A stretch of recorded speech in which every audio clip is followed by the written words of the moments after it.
ఈ పండ్లను మీరెప్పుడైనా చూసారా? ఇవి సహజ సిద్ధంగా అడవిలో దొరికే పండ్లు. వీటి పేరు తునికి పండ్లు. మీకు ఐడియానే ఉంటుంది తునికి ఆకని. అవే ఇవి తునికి పండ్లు. ఇవి సమ్మర్ సీజన్లో బాగా వస్తాయి.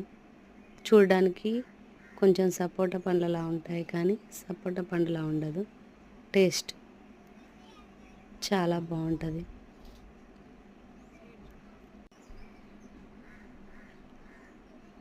తునికి పండ్లు మీరు ఎప్పుడైనా తిన్నారా లేదా చూసారా? Please like, share, subscribe, comment. మన తునికి పండ్లు. Okay, bye friends.